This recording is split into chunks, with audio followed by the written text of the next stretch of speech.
بسم اللہ الرحمن الرحیم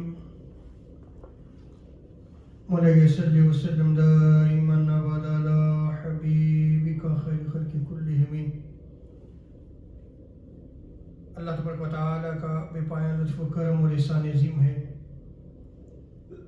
جس نے ہمیں آج کی بابرکت محفل میں اکٹھے ہونے کی توفیق عطا فرمائی۔ سب سے بڑھ کر یہ کہ ہمیں دولت ایمان سے بہرمند فرمایا۔ آج ہمارا موضوع گفتگو اہل بیت اطہار کا مفہوم، جو دیگر روایات ہیں آج ہم ان کو بھی نقل کریں گے۔ امام ابن جریر نے اس روایت کو نقل کیا ہے کہ ایک مرتبہ حضور سید عالم صلی اللہ تعالی علیہ وسلم حضرت ام سلمہ ام المومنین رضی اللہ تعالی عنہا کے گھر میں موجود تھے، اور خیبر کی بنی ہوئی چادر جو ہے وہ آقا علیہ السلام نے اوڑھے ہوئی تھی۔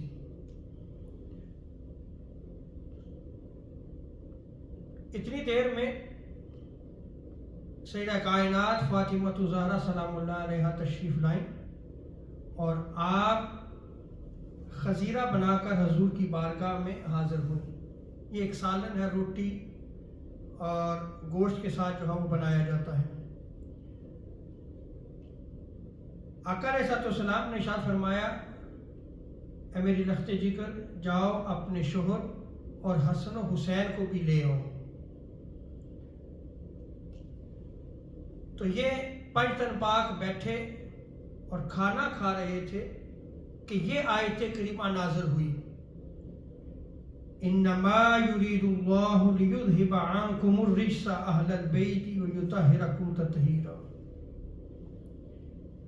کہ بس اللہ تبارک و تعالیٰ یہی چاہتا ہے کہ اے رسول صلی اللہ علیہ وسلم کے اہل بیت تم سے ہر قسم کے گناہ کا میل، شک اور نقص کی گر تک کو دور کر دیں، اور تمہیں کامل طہارت سے نواز دیں، اور تمہیں بالکل پاک صاف کر دیں۔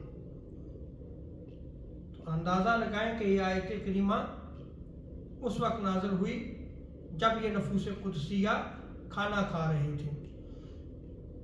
پھر آقا علیہ السلام نے چادر کا ایک حصہ حسن و حسین، مولا علی اور اپنی پیاری لخت جگر، اپنی پیاری بیٹی سیدہ کائنات فاطمہ الزہرا رضی اللہ تعالی عنہا کے اوپر ڈالا اور ان کو ڈھانپ لیا، اور اپنا دست اقدس آسمان کی طرف اٹھاتے ہوئے آقا علیہ السلام نے یہ دعا کی، اللہم ہؤلاء اہل بیتی و خاصتی، اے اللہ یہ میرے اہل بیت ہیں، یہ میرے خاص ہیں، پس تو ان سے ہر قسم کے گناہ کا میل دور کر دے اور انہیں کامل طہارت سے نواز دے، انہیں کامل طہارت سے پاک اور صاف کر دے۔ اور آقا علیہ السلام نے یہ جملہ 3 بار ارشاد فرمایا۔ ام المومنین حضرت ام سلمہ رضی اللہ تعالی عنہا وہاں پہ موجود تھی۔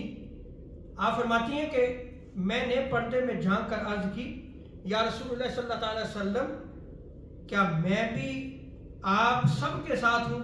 تو آقا علیہ السلام نے ارشاد فرمایا کہ بے شک تم خیر کی طرف بھی ہو، اور دو مرتبہ آقا علیہ السلام نے یہ ارشاد فرمایا۔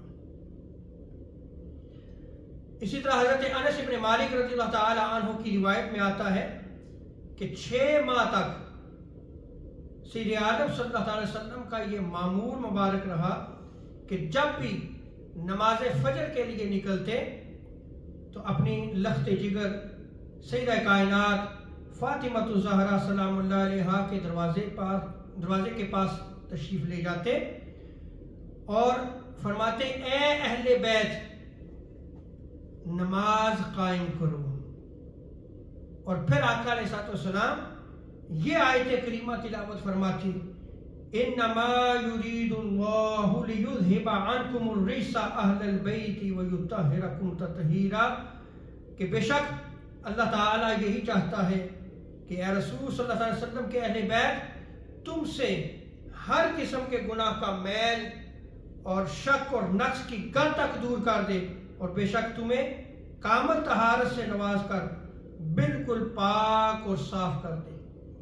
تو اس حدیث مبارکہ میں آپ غور کریں کہ آقا علیہ السلام کا 6 ماہ تک یہ معمول رہا، اور 6 ماہ تک سیدہ کائنات فاطمہ الزہرا کے گھر کے پاس سے گزرتے تو صبح کی نماز کے وقت آپ انہیں نماز کے لیے اٹھاتے۔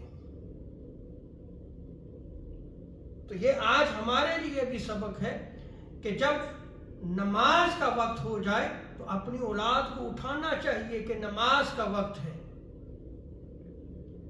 جیسا کہ آقا علیہ السلام اپنی لخت جگر کے پاس جو ہے وہ ان کے گھر کے پاس سے گزرتے تو یہی کہتے کہ اہل بیت نماز کو قائم کرو، نماز کو قائم کرو، اور پھر سورہ احزاب کی ان آیات کریمہ کی حضور سید عالم صلی اللہ تعالی علیہ وسلم تلاوت فرمایا کرتے۔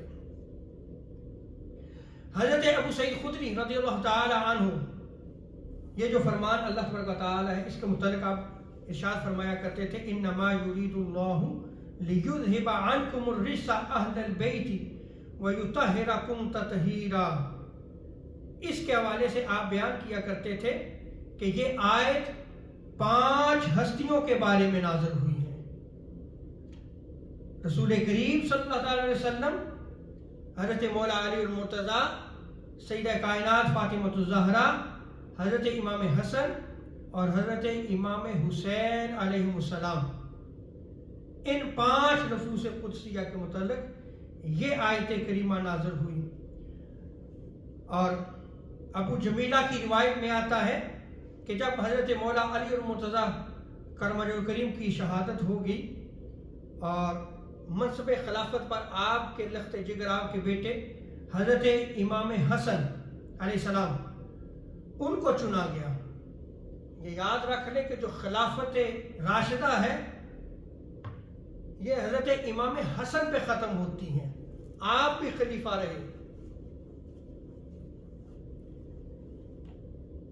تو پھر آپ جب خلیفہ بنے تو آپ لوگوں کو نماز پڑھا رہے تھے کہ ایک بدبخت شخص ان پر اچھلا اور خنجر سے وار کیا اور کولے پر وار کیا، جس سے آپ زخمی ہو گئے، یہاں تک کہ کئی مہینے بستر مرض پہ مبتلا رہے، شدید حملہ تھا۔ پھر جب صحتیابی ہوئی تو حضرت امام حسن علیہ السلام ممبر پر تشریف لائے اور یوں مخاطب ہوئے کہ اے اہل عراق، تم ہمارے بارے میں اللہ تبارک و تعالیٰ سے ڈرو، بے شک ہم تمہارے امیر اور مہمان ہیں، اور ہم بھی وہ اہل بیت ہیں جن کے متعلق اللہ تبارک و تعالیٰ ارشاد فرماتا ہے انما یرید اللہ لیذھب عنکم الرجس اہل البیت ویطہرکم تطہیرا۔ ہم ہی وہی اہل بیت ہیں۔ اور یہ کلام جب آپ امام حسن علیہ السلام اہل عراق سے فرما رہے تھے تو راوی بیان کرتے ہیں کہ مسجد میں ہر شخص بیٹھا ہوا زارو قطار رو رہا تھا۔ آپ کا یہ بیان سن کے زارو قطار رو رہا تھا۔ اور امام سدی بیان کرتے ہیں کہ حضرت علی بن حسین زین العابدین نے، امام زین العابدین نے ایک شامی شخص سے فرمایا کیا تم نے سورہ احزاب کی یہ آیت کریمہ تلاوت نہیں کی انما یرید اللہ لیذھب عنکم الرجس اہل البیت ویطہرکم تطہیرا؟ کیا یہ آیت کریمہ تلاوت نہیں کی؟ اس نے کہا جی ہاں تلاوت کی ہے۔ تو امام زین العابدین علیہ السلام نے ارشاد فرمایا کیا تم جانتے ہو کہ یہ کون ہے؟ اس نے کہا ہم نہیں جانتے یہ کون ہے۔ آپ نے فرمایا سنو، یہ ہم ہی اہل بیت ہیں، یہ ہمارے متعلق آیت کریمہ نازل ہوئی ہے۔ اور امام ابن جوزی وہ بیان کرتے ہیں اسی آیت کریمہ کے تحت کہ پاک ہے وہ ذات جس نے اہل بیت کو نور پہنایا اور ان پر خندق یعنی ڈھال بنائی جو انہیں ناپاکی سے بچاتی ہیں، اور جب قیامت کے دن یہ اہل بیت اطہار یہ نفوس قدسیہ اللہ تبارک و تعالیٰ سے ملاقات کریں گے تو خوشی سے ملاقات کریں گے۔ یہ اہل بیت اطہار کا مقام و مرتبہ ہے۔ اللہ تبارک و تعالیٰ ہمیں اہل بیت اطہار کی محبت عطا فرمائے۔ وما علینا الا البلاغ المبین۔